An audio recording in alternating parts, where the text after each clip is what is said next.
and we are here. BDP talks football.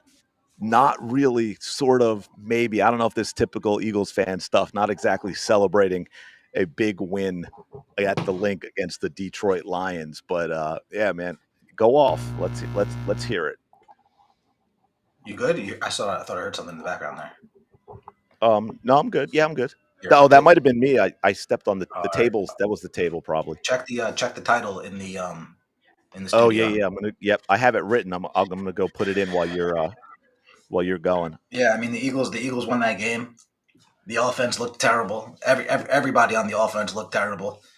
The only person that gets a pass for me yesterday, I guess, is Devonta Smith because the Eagles made a conscious effort to feed AJ Brown the ball.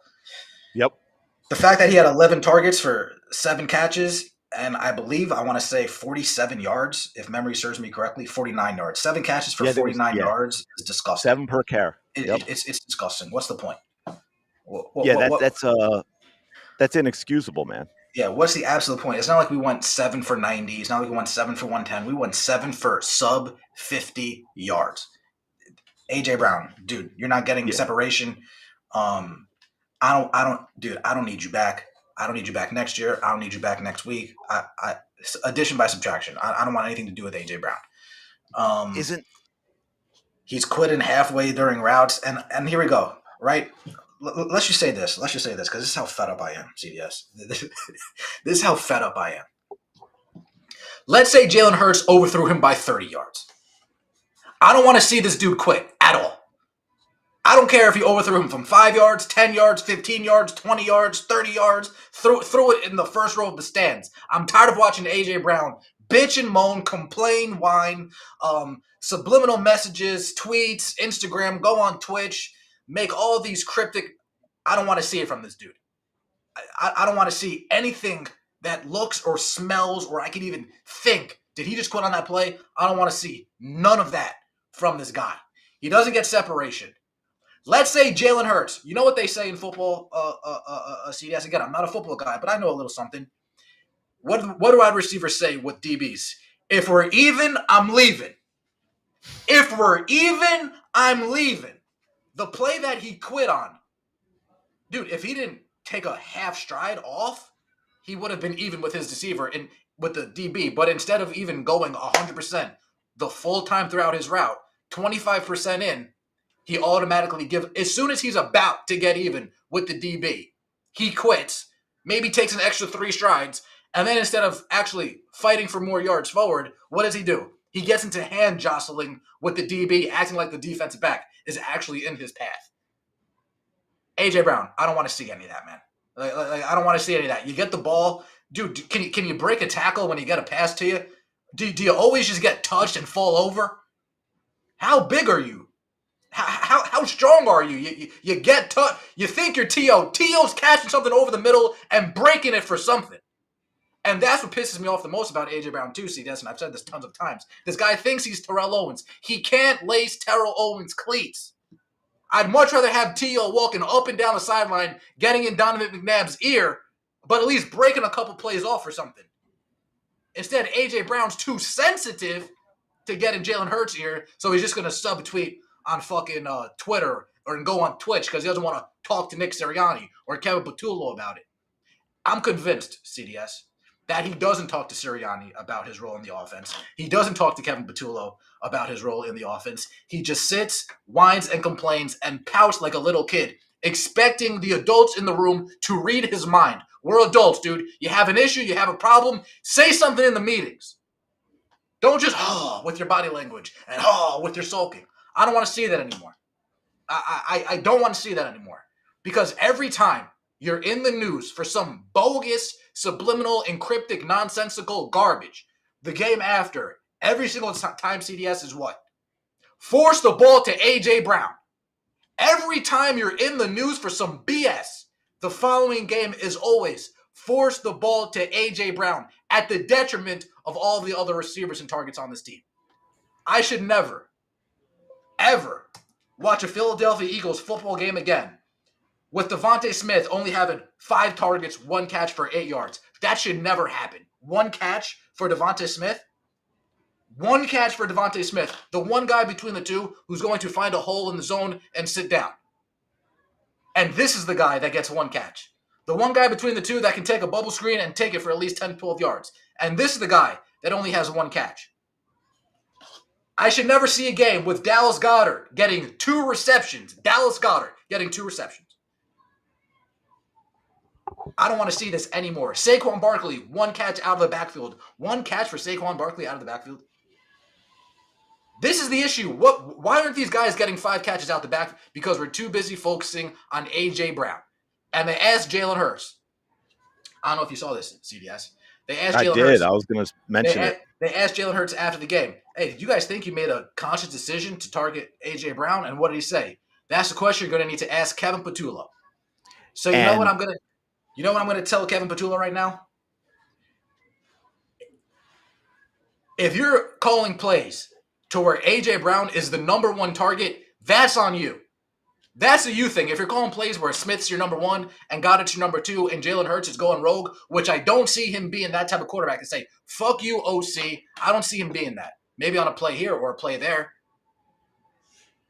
When he sees a matchup here or a matchup there. But I don't see him saying, fuck you. Sorry, CDS. You told me to go, I'm going.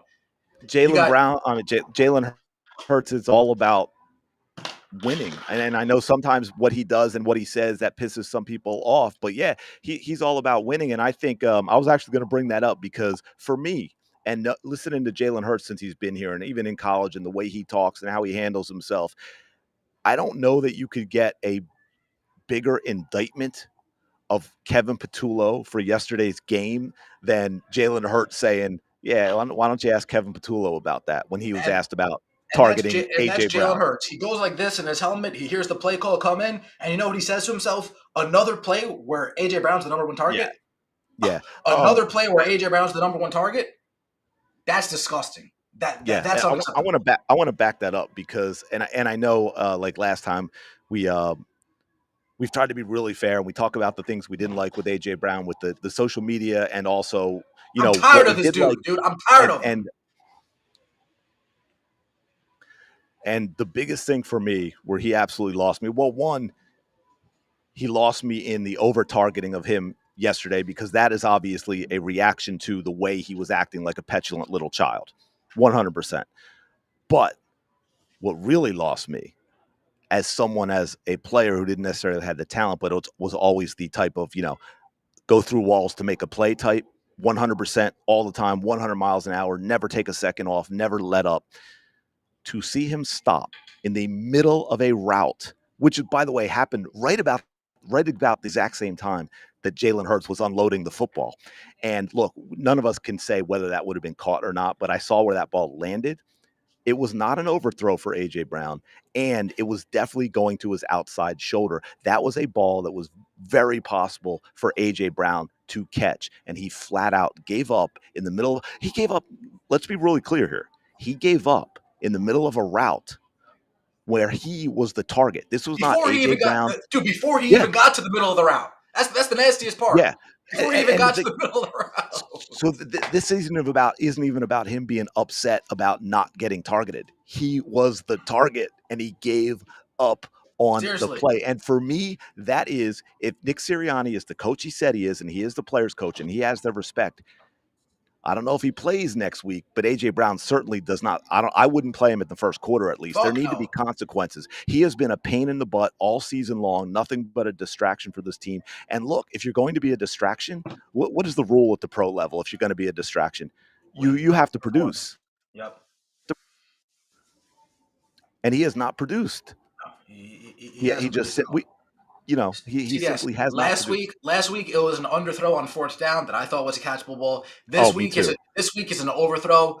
I want to say, what is it, the Buccaneers game? I don't think it was. The Rams game that he also quit in the middle of the route. This isn't the first time we saw him fucking give up on a play. No, we talked about earlier in the season. If it's an overthrow, you're not trying for the ball. If it's underthrow, you're not trying for the ball. So you're telling me that that only perfect throws where it's literally placed at you, you're going to make an effort just to go like this? Dude, we don't pay you to just go like this. Well, we don't pay receivers to go like this. We pay them to make plays. Too much money for that.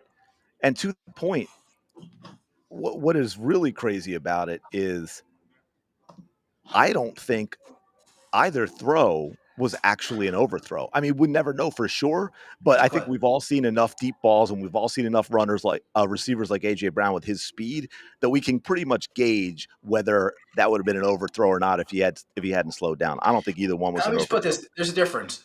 Because the Saquon Barkley, that was an overthrow. That was an overthrow. There's no film getting pulled up today. Saquon quit on the play. I'm not saying that, oh, Saquon stopped running the route. We're seeing that with A.J. Brown.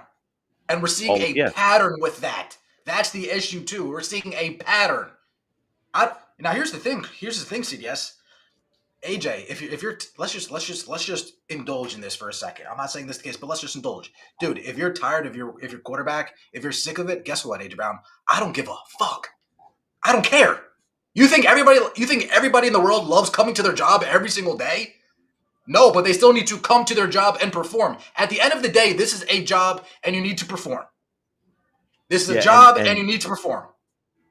and I got to tell you, I don't have a lot of sympathy for someone upset at their job who's making 30 million a year playing a game.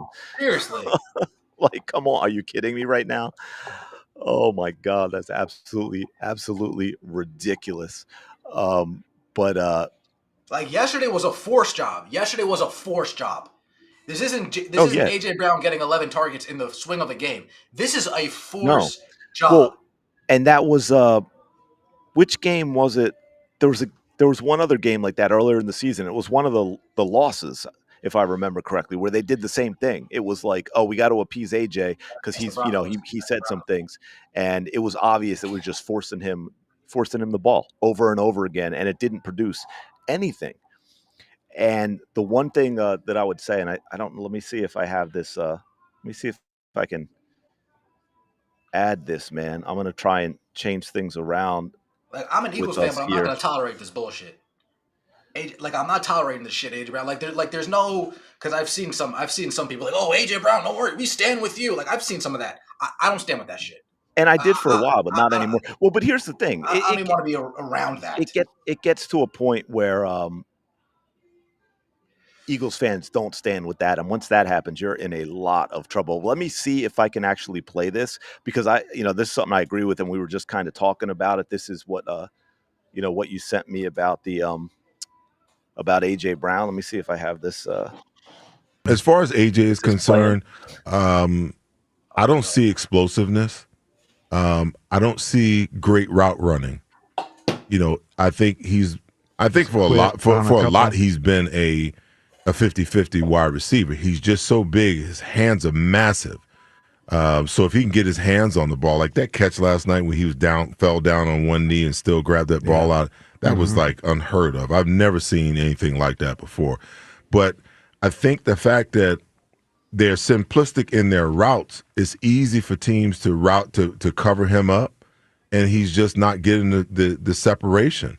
He runs a lot of slant routes, so I wonder when they're going to run him on the choice slant where he slants down, the corner jumps it, John, and he plants his foot and comes back out of it, or runs some slant and goes.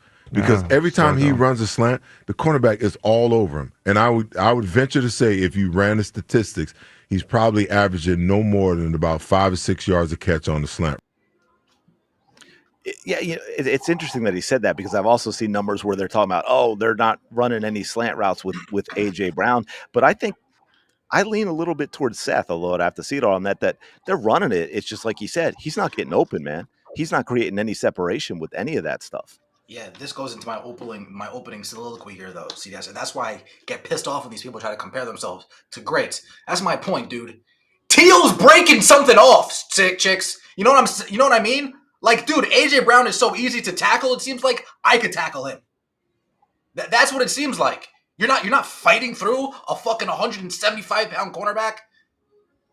You're not dragging this guy for extra yards. You're catching it and falling to the ground like you're Wes Welker or some bullshit. It's bad. Like, I get it. Slants. Dude, slants? I'm fucking 220 going up against somebody that's 180, and you're telling me I can't just shake one guy off my back? No, as soon as I catch it and I feel some pressure on my back, I'm just going to fall and roll over.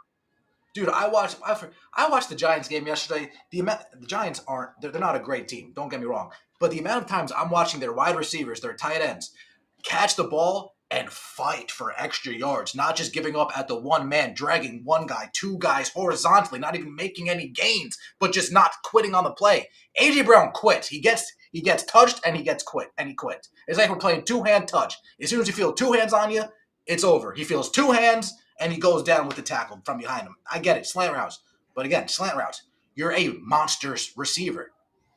You're not a skinny little guy running these slant routes. Grab the slant and break a damn tackle, dude. You can't break a tackle. Seth made a really interesting point, and it goes back to, well, obviously all AJ, but it goes back to play calling a little bit too, and it also goes back to that play we talked about last week where they threw the 4th and 6, and we talked about, and we were like, wait a minute, that's a ball, that's a catchable ball. How does giving up? How does AJ Brown not step back and go up and over the receiver? And to Seth's point, he's talked about that. Maybe this could be take away the giving up stuff. AJ Brown has never been a great route runner. As Seth said, A.J. Brown is a big, strong guy with great hands. He's a 50-50 ball. You got to throw it up and let him go get it. And when it happened, he didn't go get it. Or maybe he gives up. Maybe he gives up. Maybe he is getting – no, I'm saying maybe he gets those slant option routes. Dude, why would I give up? Why would I go extra? No, I'm just going to run the easiest possible route here. I'm not going to dig my foot in and take it to the corner. I'm just going to give up and do the easiest possible assignment. Like you got a homework assignment. You could do work or you could do extra work. He's like, no, I'm not doing the extra work.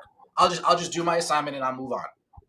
And they did it once. And that was when Jalen Hurts commanded it to happen. If you all remember, they talked about that play and where they looked like they were sitting on the slant and Jalen directed AJ to go deep instead. And they got that touchdown out of it. But yeah, he's been honestly, at this point, he's been a net negative for this team, and the offense has enough struggles without. Exactly.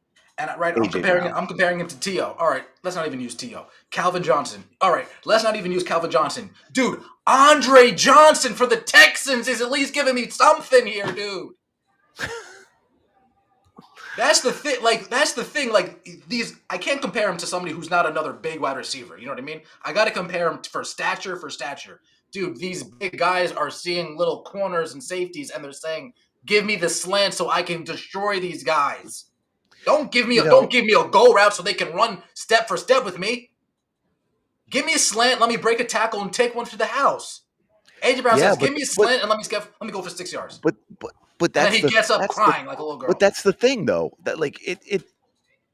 I mean, I know what you're saying about the slant, but it shouldn't matter. With AJ Brown's size, speed, and hands, you should be able to throw a successful go route to him even if he's covered.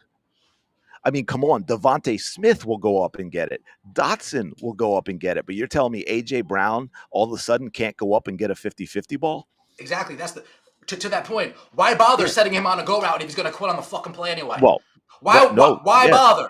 Why would I waste my time setting him on a go route with every time I set him on a go route, if it looks like he might need to take an extra quick steps, maybe lay out for a ball? Chicks, again, we've never seen a wide receiver lay out to catch a football. Dude, I've seen tons of wideouts lay out for the ball. Okay, so if it's the case where he needs to lay out for it, he's not going to do that. If it's the case where he needs to come back and out jump a DB, he's not going to do that. All right. Run a fucking slant, dude. Run a slant. That's the one time. That's the only thing I can do. I was thinking, and I mean, at this point, I think it's absolutely the case. I wonder if it had been that case for a while because he saw things that we didn't. And if I'm Jalen Hurts, I do not trust AJ Brown. Like people talk about, oh, he doesn't throw into tight windows or this or that. Well, if I'm Jalen Hurts, I'm not going to if the receiver is AJ Brown. I will with Dallas Goedert. I will with Devontae Smith. But I don't trust AJ Brown. Okay. You know, how could you at this point, right? Like, what would be a really dangerous ball? It's one thing to throw a go route and overthrow him, but if he runs a slant and he doesn't run it as hard as he's supposed to, and he doesn't break the way he does, it could very easily be a pick six, and it'll look bad on the quarterback when in fact AJ Brown gave up on the play. Especially if it's a choice route, like Seth Joyner's saying. If it's a choice route, then it's even easier for him to fuck over the QB. Oh, you see, this guy's no good. No, dude, like I don't care. Like I'm not like this isn't me. This is you. This is a you thing, man. This is a you thing. You need to figure it out. You need to make it work.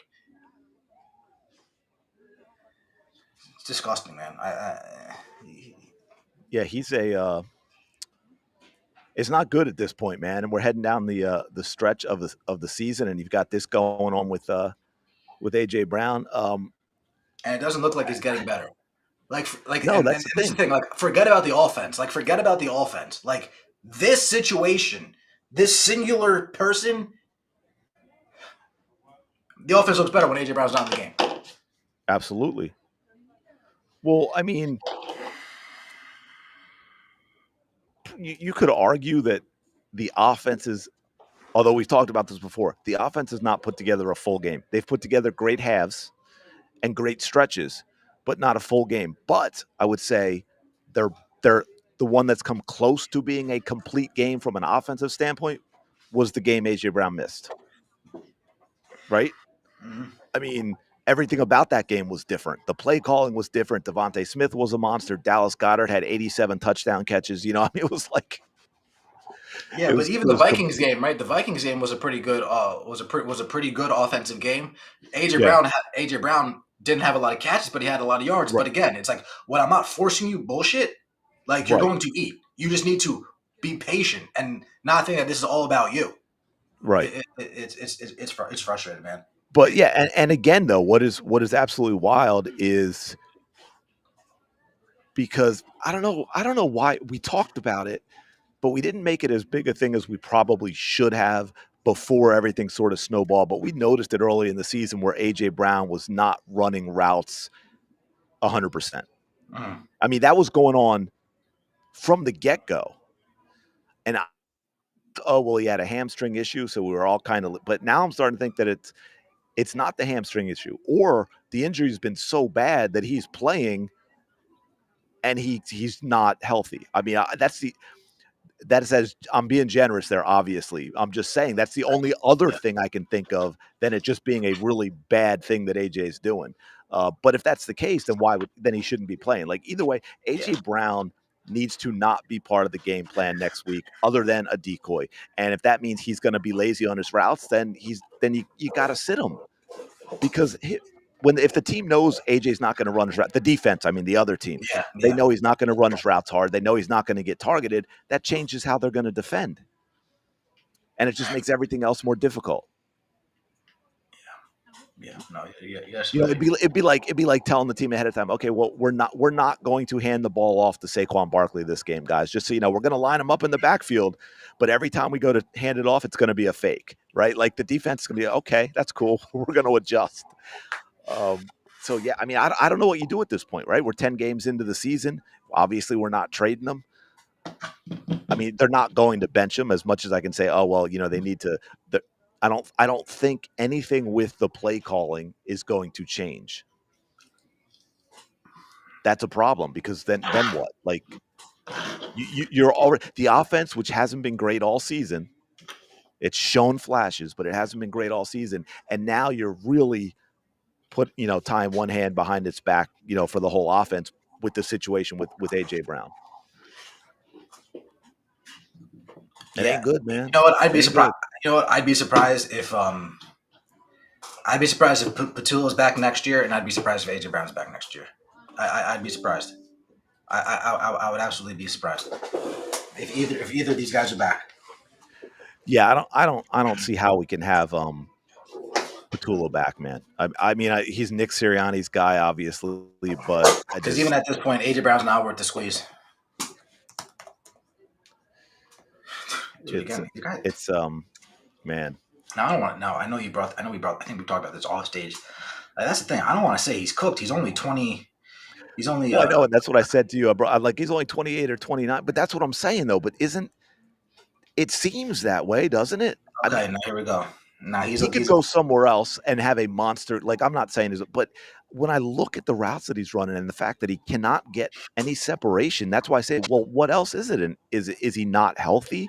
Yeah. Right? Is this an injury where he's not hurting it anymore by playing, but he doesn't have that explosiveness yet? And his injury wasn't an ACL, but it's like how they talk about, you have the 9 months, 10 months, 11 months, you come back from an ACL, but then it's another season before you're back to being you, whether it's basketball, football, whatever it is. So is that an issue? Is that the issue with AJ Brown? And it's not being put out there by the organization publicly that it's an injury thing as to why he's not as explosive? Because I cannot explain other than injury why an elite 28-year-old athlete has just lost his explosive,ness, or seems that he's lost. I'm not gonna say cooked, but I brought up somebody else that I mentioned during this live stream, Anquan Bolden. AJ Brown's been in the league for a 7-year period. Anquan Bolden's first 7 years, he's putting up over 1,000 yards on a consistent basis. Right, he has 2 seasons without 1,000, but he missed some significant games. After that, he's only had after those first 7 years.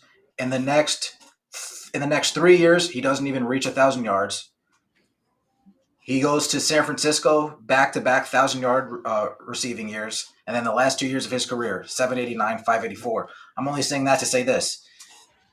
This could be the stretch of A.J. Brown's 837, 887, 921. Eventually, you need to move on. Arizona said, you know what? Eventually, we need to move on from this guy.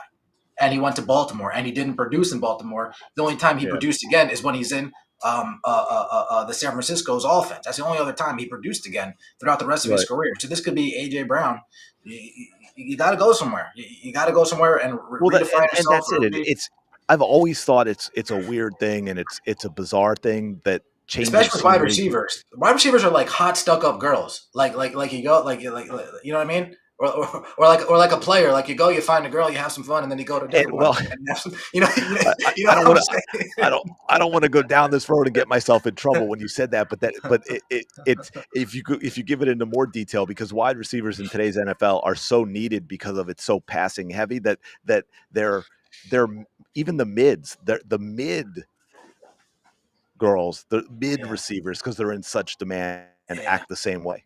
Yeah, right? Like they're threes and they think they're sevens. Yeah. It's but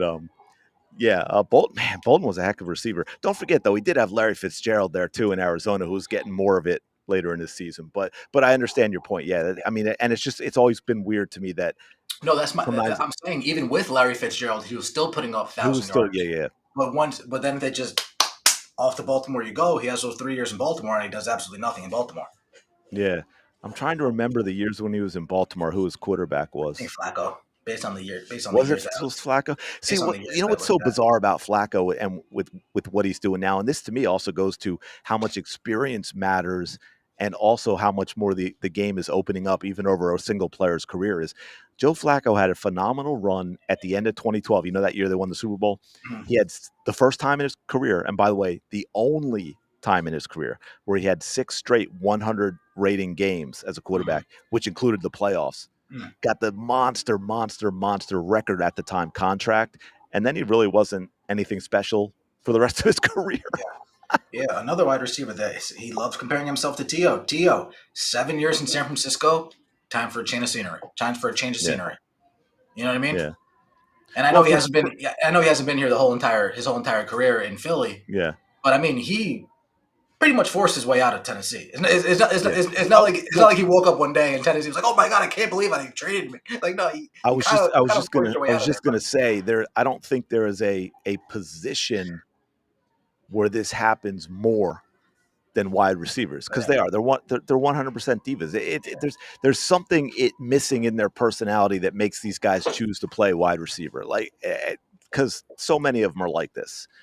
I mean, do they not understand that you're playing a position where you're very dependent on the rest of the offense and you're not going to get the ball all the time? If you want the ball all the time, be a running back or a quarterback.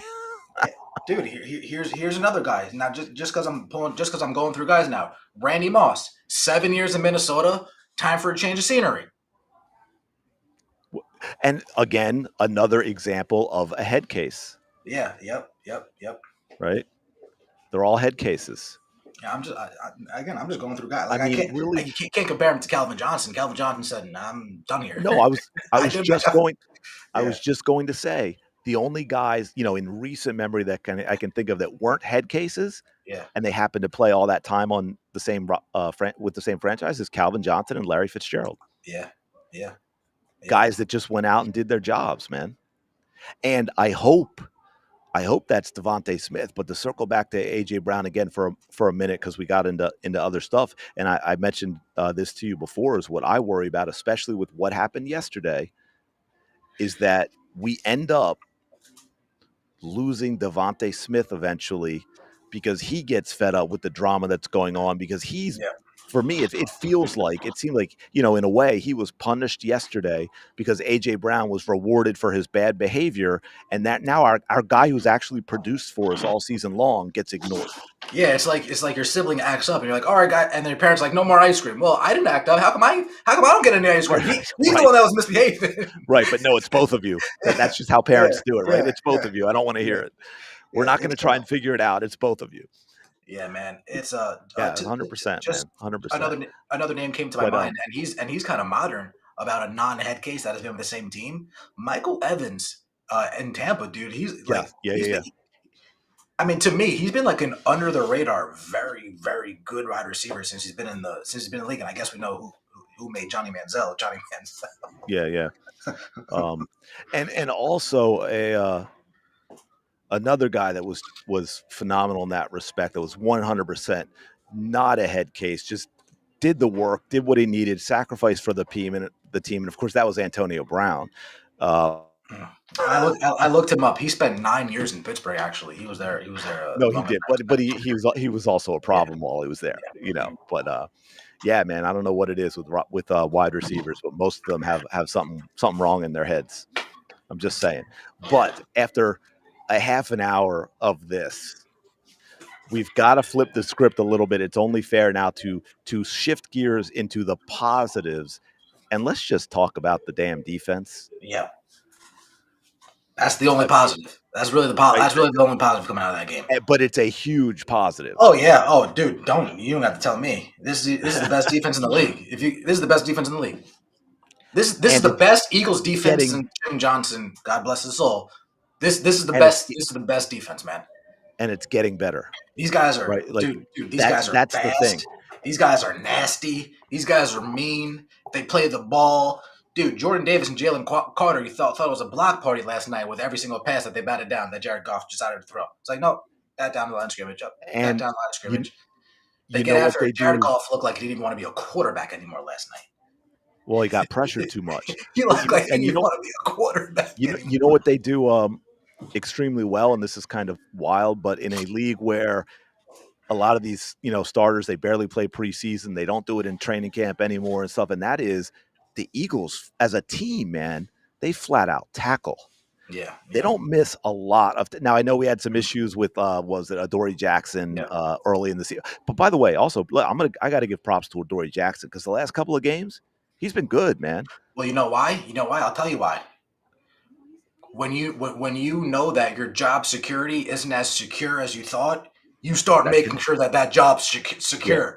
When you say, "Oh, dude, I'm CB too," who are they going to put in instead of me? Who are they going to put in instead of me? Some guys fall apart when and then he gets tapped on the shoulders, like, "Dude, I'm coming." Yeah. Oh, okay. If you're the right guy, if you have the right mentality, which he seems to, but he has been better. And again, that goes back to what we were saying about, hey, we don't need to be trading and giving up a ton of draft picks and all that for superstars. No. We don't need to. We need to go get a Jalen Phillips. We don't need to go get a Myles Garrett. Mm-hmm.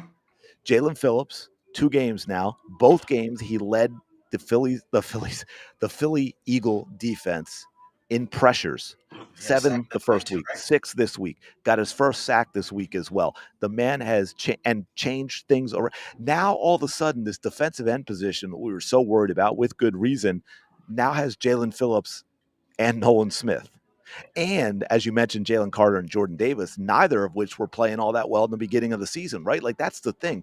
So many things have happened with this defense. We had guys that we thought were really good that did not start the season well. And we had glaring problems at certain positions with holes that we've plugged. And everyone on the team has continued to get better.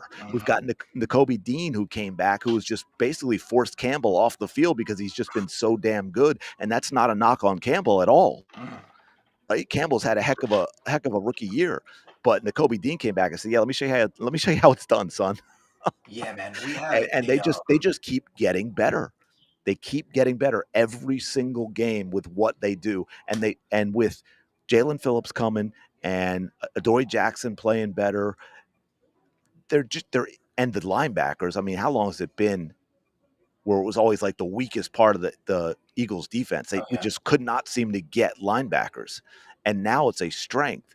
They just seem from front to back to be just really solid without weakness. Let me tell you this, right? Here we go. Because I'm going back, because we got to go back quite a ways. Because where every level, there's just monsters on every level on this team. Yeah. I got the 2004 Eagles team right here. All right, 2004 Eagles.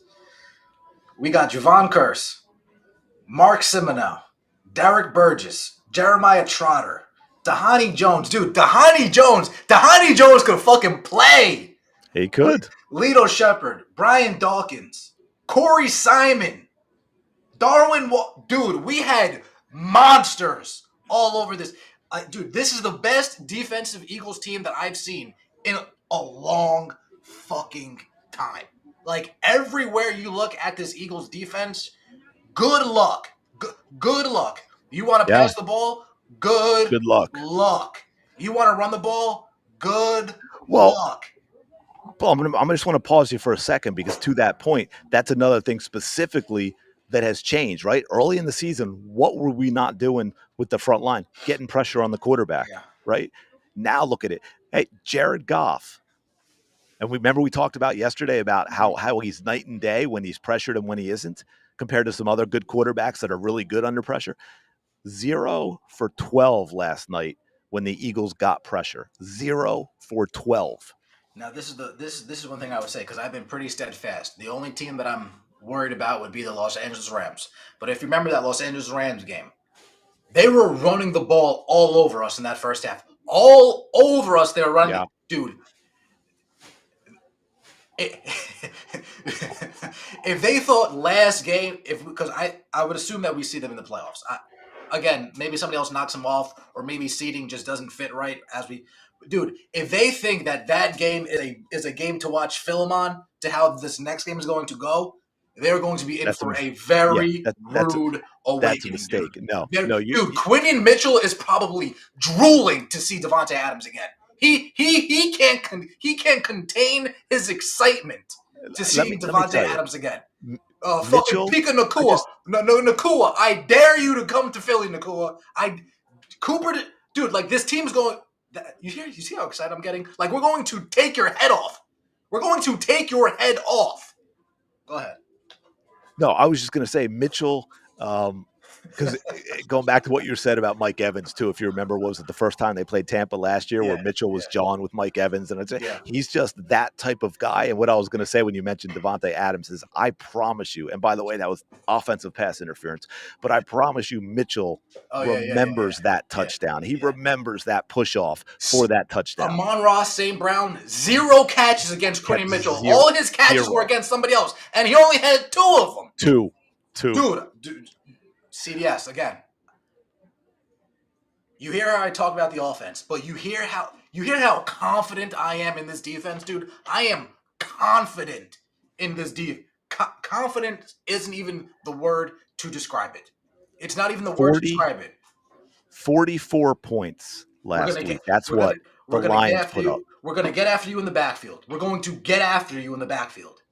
When you run the ball, you're not getting more than 3 yards. You're not getting more than 3 yards. You're not breaking a long run. You will have one 15-yard run, if that.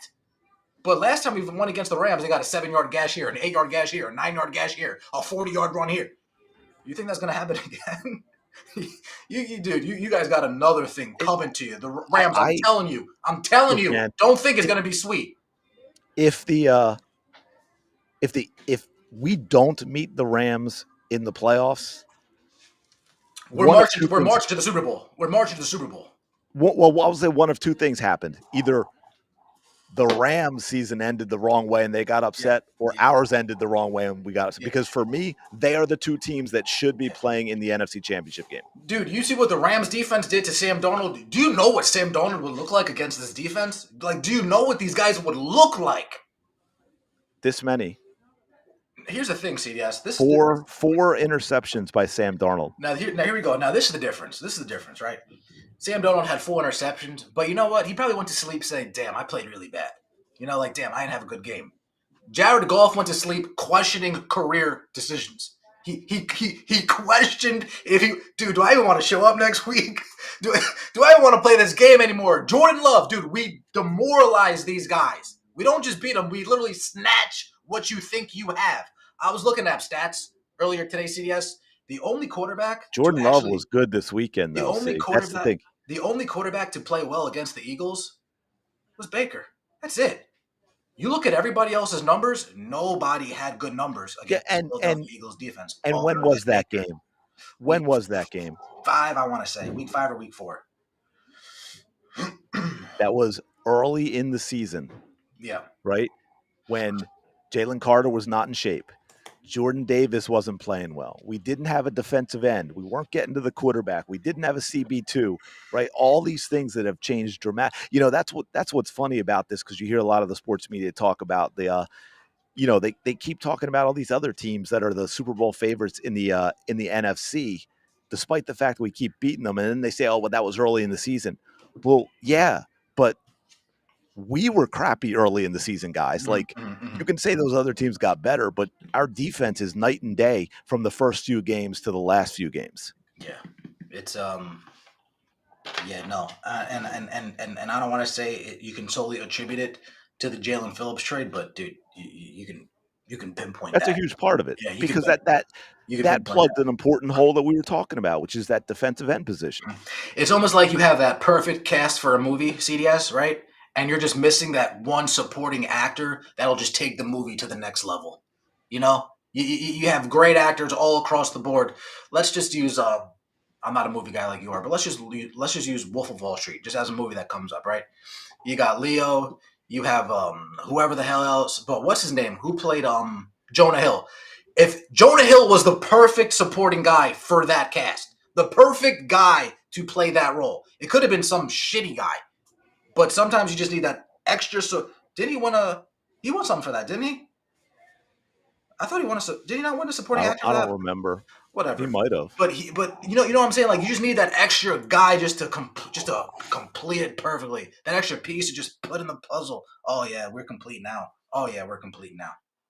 Yeah, Jalen Phillips. Well, maybe not for Philly fans right now, but maybe down the line, he is that phenomenal. I think you're stepping on your wire. Oh, you're good now. Can you hear me? Yeah, I can hear you. All right, thank you. He is that phenomenal actor that is, because he doesn't have the, you know, the presence or the charisma or whatever, doesn't get the leading roles, kind of like you're saying. He's that one where you watch a movie and you go, oh, I know that guy. Yeah. Can't for the life of me think of what his name is. Yeah. But he's really good. Yeah. He makes the movie every time. Yeah. And that's kind damn of near Joe Pesci. Damn near Joe Pesci, dude. Yeah. Steve Buscemi. Yeah. Those he goes back a little bit that time. Yeah, he was one of those. That type of guy that just, if you want to capture that great performance that elevates something when you've already got your stars, that's who you bring in. And that's what Jalen Phillips has brought to this team, right? Everyone's screaming about Max Crosby and Trey Hendrickson and Myles Garrett. We got to give up the entire future of the Philadelphia Eagles to go get one of those guys. And it's like, no, we don't. Yeah. We got to get the complimentary guy that's going to elevate his game because of who is around him. Yeah. And that's Jalen Phillips, man. He has been, honestly, we could not have asked for better games the first 2 games where he stepped into this team. And to my point earlier, I don't even know if we talked about it on stage. That's the dude, these guys that are just so used to losing, you put them in a place that they want to win, and they just play that much harder. Not that they ever quit. They just play that much harder. Oh, yeah, it's a boost. You know what I mean? To that point, yeah, if I can add to that, because that's kind of where I was going next and what I love to see, because as you know, playing in Philly is just a whole different kind of experience than anywhere else. I know other places have rabid fan bases. I'm not taking away from that, but Philly is different. And if you want to survive and thrive here, you have to bring a certain type of attitude. And everything I've seen from Jalen Phillips in interviews since he arrived here, he has that in spades. Mhm. That man wants to be in this type of environment. He Mhm. thrives off of this type of environment. He is thrilled to be here. And that makes a huge, huge difference than a guy who is going to shy away from the type of atmosphere that Philly fans bring to a game. You know, it's just different.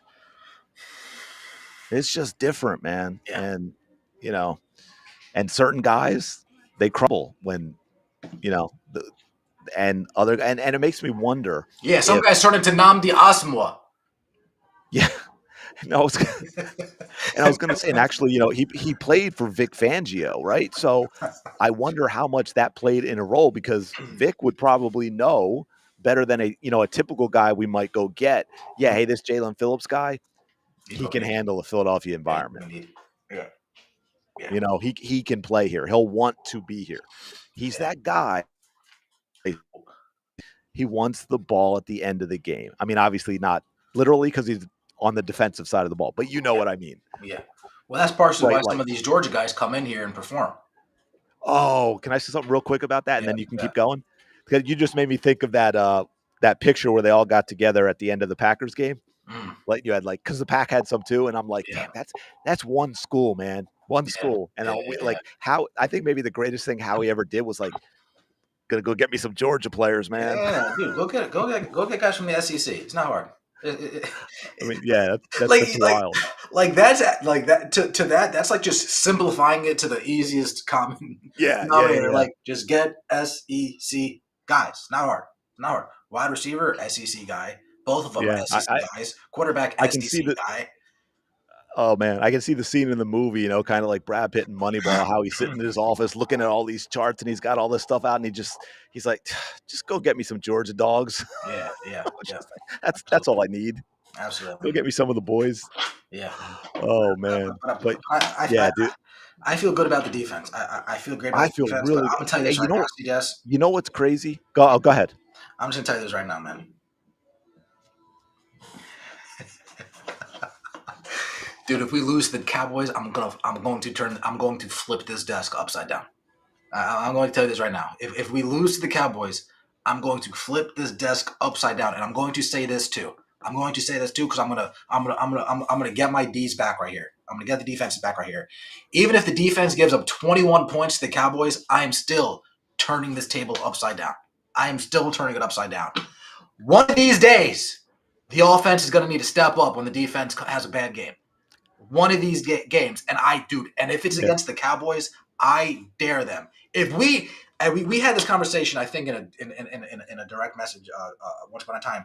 If I need to give you some added boost to get up for a rivalry game, you're not built for this rivalry. If I need to give these guys in the locker room a pep talk, to get ready, like for the Phillies, dude. If I got to give the Phillies a pep talk to get up for the Mets or to get up for the Braves, dude. Braves, yeah. Rest in peace. You don't. Rest in peace. You don't belong here. Exactly. You don't belong here. 100%. Yeah, that's a great indicator, because I've heard some guys at times, and I can't think of names off the top of my head, but where what they've said about like going into their first Cowboy game or whatever, and I'm like, and even Jalen Carter, he got kicked out of that game.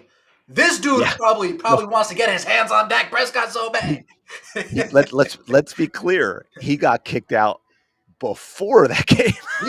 That's right. He wants to get his hands on Dak Prescott so damn. Oh man, so bad. Yeah, 100%. But you know, one other thing I want to say about the defense is just from me, from a fan perspective, because you know we've talked about this before, how much the game in the NFL has changed and how much they've changed the rules and the interpretation of rules that already existed to favor offense, to favor the passing game. And I got to tell you, as a Philly guy, it is so much fun to see an aggressive defense with an attitude shut down some of these offenses despite all the ridiculousness with the rules. Like I look forward to watching the Eagles more. Now, don't get me wrong, this offense has to get it together. but I love watching an Eagles team when their defense is like this. Now, let me say this. You know how I don't want to give them an out here, but you know how you know that some of these guys are really good? Like Quinion Mitchell, I'm going to use him as an example. You know how you know he's really good? It's like that good defender in the NBA. Sometimes they could get away with a little bit more hand checking. Sometimes they could get away with a little bit more riding. Dude, Quinion Mitchell, they let him play D. Like the referees, they let him play. Like, dude, we know you're that good. So when you make a play, we know it's because you're making a play, not because you're just grabbing and tugging. And we know you're playing. I love it. And that is a great example, because what is wild is if you looked at the NFL 15, 20, 25, 30 years ago, there was more contact than that on a regular basis. But to be fair, it was also the receivers as well. Like, there was a lot of that hand wrestling type of stuff going on. And look, I get it. Like, it gets to a certain point where if you allow too much, receivers can't possibly get open, and I understand that. But to call the game the way they do sometimes with the quarterbacks in the passing game, where you practically breathe on a guy too hard and it's pass interference, is absolutely absurd. It's football, man. Yeah. There should be a little physicality to the game. No, absolutely. Like, come on. But you're right, and that goes back to what I brought up, like with him jawing with Mike Evans and stuff. He's got that type of attitude. Like, that's just the way that he plays. He plays cornerback. How do I say this? Hopefully this makes sense. But he plays cornerback. He plays cornerback like he's the receiver. And what I mean by that is the expectation for him is that he's the one with the advantage on the play. Yeah. Does that make sense? You know what I mean? Like, it's not the expectation of, well, the receiver is going to beat me if the quarterback gets enough time or whatever, or it's thrown to a certain place. It's like, no, I'm the one with the advantage. They've got to do something really special to make a play on me. He just has that type of attitude. I think DeJean has it as well. Well, really, the whole defense has it, but I'm thinking on the guys out there covering. Yeah, no, you could argue that the Detroit Lions have the best receiving core in the NFL when you go 1, 2, 3. Yeah, but they sure didn't seem to last night. Yeah, it's there's nothing I can say about this defense. Defense is locked down. Defense is locked down.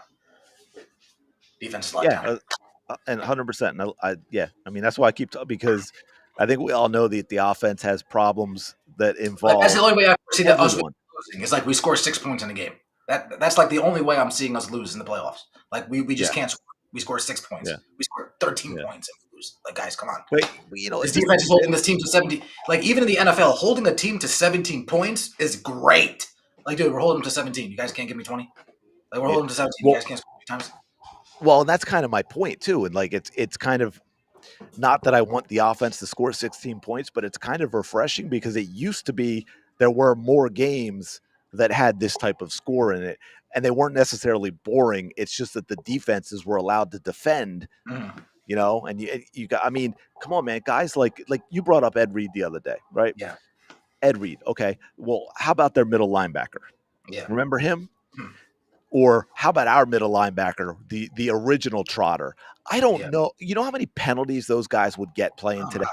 And they didn't play that long ago. But, right, like, they would get so many personal, defenseless receiver and like all this other nonsense, They just because it was a different game. Even that whole era, 20 years ago. Had great linebackers. Between the two that you named, you got Urlacher, Zach Thomas. There were tons of. Oh yeah! Oh my gosh! Back in the day over there. Yeah. Well, see, there's another example of how much the game has changed. How many, like, they talked about it last night with the Lions about what a rarity what it was, because they actually played, for the most part, all 3 downs. They played with 3 linebackers. Well, that used to be what all teams did all the time, but because of the rule change, most teams only play with 2, sometimes even 1. Yeah. Because it's just a different game, and that's why you don't hear those names like you just mentioned and I just mentioned in the NFL anymore, because it's almost like the linebacker position is almost in a way becoming like the fullback position. It's almost becoming extinct because of the way the games are played, and I think that's a shame, man. Linebackers bring you some of the most exciting stuff defensively. They're the ones that. You send a receiver on a slant across the middle, and they're gonna put him in next week. They're gonna, hitting the running back in the hole, blowing up the lead blocker. I mean, just the I probably just got YouTube probably hates me now for saying that, but YouTube, the context matters, man. I was talking about a football play, not a oh man. But yeah, no, then they can't lose to the Cowboys. They just can't. Although, thanks to you, it may be because you were very sure going into this Detroit game that they were losing one of the next two. Yeah, well, and they didn't lose to Detroit. well, I Now I said it know was you this thought game. it would be Detroit. Yeah, I know. But no, and yeah, it's wild because I was just gonna say they basically have the division wrapped up, but isn't it crazy what depending on your team and your organization and their history, the perception of expectations, because, and I'm guessing you feel the way, it's like, yeah, man, the first back-to-back division winner in 20 years, 21 years, that's cool. But for the regular season, my whole thing is the number one seed. I want the number one seed in the bye. The division just happens along the way. But, it's weird because 15 years ago, 10 years ago, it would have been like, yeah, division champs, man. Awesome. And now it's like, okay, but that's just that's a step. That's a step, man. Because the whole it's Super Bowl or bust at this point. I mean, that expectation wise, right? I mean, I know that's not easy. Not a lot of teams go back to back, but that's the goal. That's the expectation for everyone in Philly. Yeah. I mean, if they don't even get to the NFC Championship game, it's a fail. Oh, yeah. Failure. Like, I want to be happy if they lose. And, the only team I would actually be okay with losing against would be the Rams. Like, that'd be the only team that I'd actually be okay with. I'm not going to like it, but I'll be, okay with it. Dude, you'll be okay with it 6 months from now. 6 months dude, from if we lose against the Seahawks in the NFC Championship game, that's disgusting. I don't want that. That'd be worse than losing against the Panthers. We lost against the Panthers back in the day. That'd be bad news Bears, dude. Very bad news Bears. We can't lose to those guys. We can't lose to those guys. The Rams are the only team I would hate it. I'd be pissed. I won't be happy. Trust me, I won't be happy. I'd be like, all right, I at least said this leading, during the season, I at least said that's our main competition. But if we lose against the Seahawks, if we lose against the Lions, which I doubt, the thing is, here we go. So guys, I can't even name another team. I can't even name another team on my radar. Yeah, well, the Rams are the only team on my radar. It's interesting, and I can't remember who it was now. I'm gonna have to the Buccaneers. Buccaneers, you guys are folded, bro. Yeah, I can't remember. No, this was on one of the shows. Someone was talking about because you know how we talked about this before, how all the media keeps wanting to talk about these other teams in the NFC, right? Because they don't want to elevate the Eagles that are Super Bowl contenders. And I feel bad because I can't remember this guy's name, because when I saw it, I thought, oh, he's going to trash the Eagles the way it was portrayed. But no, he wasn't. He was basically saying, hey, man, we keep talking about these teams like the Rams, and the Lions and the Buccaneers, and that they're Super Bowl contenders. And he's like, well, but they all keep losing to the Eagles. Yeah, maybe they're not as good as we think they are. RG3 said that yesterday. All the people all the people that might hate on the Eagles, this, that, and the third, they win the games. yeah. They win the games. You can't argue with them winning games. Bottom line, and that's what you got to do, man. Right? I mean, you can't argue with that. Let's see if I can build it up. And that's the thing. It's like, do we love the way the offense has looked lately? Well, what concerns me is, though, it's not that the offense didn't look great the last two games, right? That in general doesn't concern me. You're going to have that happen. You're going to win ugly games, and that's the key. You win the ugly games. It just concerns me because I don't know that it's going to get fixed. Yeah, well, it would be something if it's those two games in a vacuum, but it's not. You know what I mean? It's more of a pattern. Well, that's what I'm saying. I don't know that it's going to get fixed because we've still got the same people. We've still got the AJ Browns. That's not getting resolved. The play calling at this point, do we think the play calling is going to radically change? Right? No. At this point, can we have an expectation that Saquon Barkley is going to start rushing for 100 yards a game and averaging 4.5 yards a pop? And that's not all on him. We've talked about the offensive line struggles. Do we think that's all of a sudden going to happen? No. So the offense, I think, going forward, now it's got to get better, but I still think it's going to be for the rest of this season a struggle. But with the defense playing, like you said, if we score 20 points, 21 points, we should be winning those games, right? And that's not a ton of points in this NFL. Yeah. So I think the offense can be good enough. I don't think it's going to be hitting on the cylinders it should based on the talent it has. Yeah. This is what RG3 said. At some point, all the haters of Jalen Hurts and the Eagles just have to shut up and take the L because all they do is win. 100%, man. 100%. Yeah, you know what? Overall, I like RG3. I mean, there's, he's one of those where there's some things he says and takes he has that I'm like, man, you have absolutely lost your mind. Yeah. But that's just the way it is when you talk sports. But like overall, yeah, but being that he's not under ESPN's thumb anymore, like exactly, it's actually him. You don't think that he's being that there's a hand in his back talking for him. So yeah, exactly, yeah, exactly. Absolutely. Yeah. Oh, anyone from ESPN, like, oh, you're from ESPN. What you say doesn't matter. like even Acho, man. Acho's been doing a pretty good job. I gotta be honest, man. Well, yeah, I'd probably at this one I'd put him in the category like RG3. He's got some takes sometimes that just drive me absolutely crazy, but I think he does a good job. I mean, Absolutely. Dude, when you're talking sports all the time, come on. Even not everyone's going to agree all the time on everything. That's impossible. That's just the way it is. But the key is like, is it their honest opinion based on, reality, basically? And unfortunately, far too many of them are not like that. Yeah. If they're like that, and we just have we just disagree on something, that's cool. Whatever.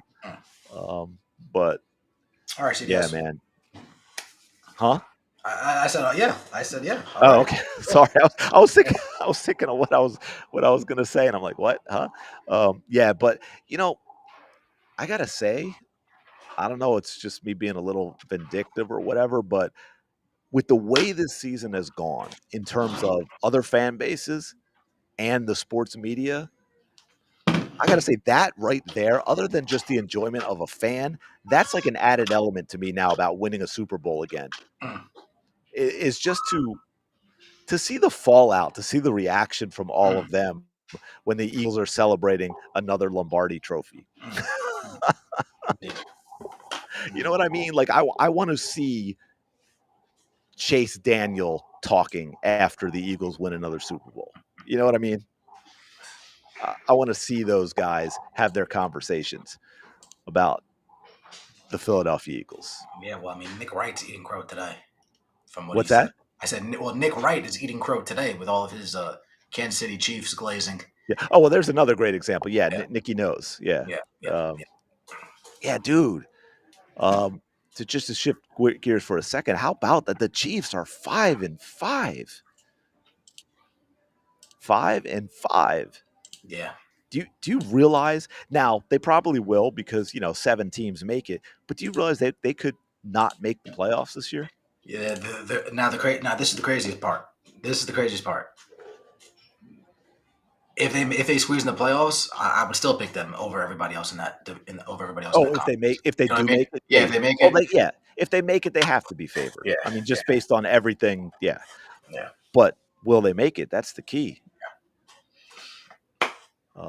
Yeah, you know what's going to happen? They'll squeeze in at that bottom spot. The Chargers will get the 1 seed and they'll draw the Chiefs, and Justin Herbert will throw 4 interceptions, and the Chiefs will blow them out. Yeah, that's that, and I think that'll be what it is. You just have a bunch of quarterbacks who just aren't ready for the moment, and Mahomes just does what he does and just wins the games. Yeah, exactly. Because to be fair, at this point, that's what it takes for me with Josh Allen. I mean, it's like, and he was phenomenal this weekend. Yeah. It's like, okay, I get it. Josh Allen is great. But at this point in his career, Josh Allen has to go from great in the regular season to producing in the playoffs. Same with Lamar Jackson. Yeah. See, if the Chiefs don't make it, I'll probably go with the Bills. Only because Josh Allen. You know what I mean? Yeah, that makes sense. Yeah. That's probably he doesn't got to get past Mahomes. This might be his year. Right. Well, yeah, I mean, that's it. What is it? Allen is like something like 5-1 against the Chiefs in the regular season and like 1-4 against them in the playoffs or something like that, or 0-4. Yeah, I mean, that's crazy, man. Yeah. That's crazy. But yeah, so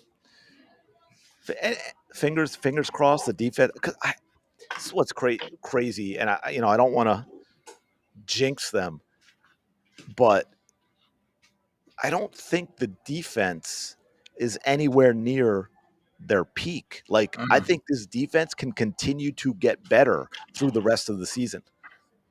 Yeah, no, I agree. I mean, it's the offense that needs to step up.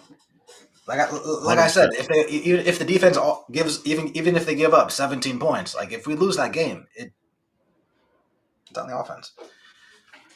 Yeah. From now Yeah. on, as long as they're giving up under 20 points, it's on the offense. Yeah. But if they give up over what's 25 points, at some point you have to win a shootout. Like even in the yeah, playoffs, there no, might come a time against the Rams, you got to win a shootout. yeah, Got it. absolutely. And what's crazy about that actually that makes the defense even more impressive, and we've touched on this before, is they are doing this to teams even though the Eagles offense leads the NFL in 3 and outs. Yeah, And like do you they're know on the what field a lot. They're on the field Yeah, a lot, and they're fucking shutting them down on every exactly. point. Do you know what that does to a defense when you're going 3 and out all the time, man? Good point. You're crushing your own defense with that Yeah, kind of bro. stuff. Now, I will say, Again. the one thing about the offense that has been consistent and is huge in football is not turning the ball over. Right? Like, they're not putting their defense in those situations.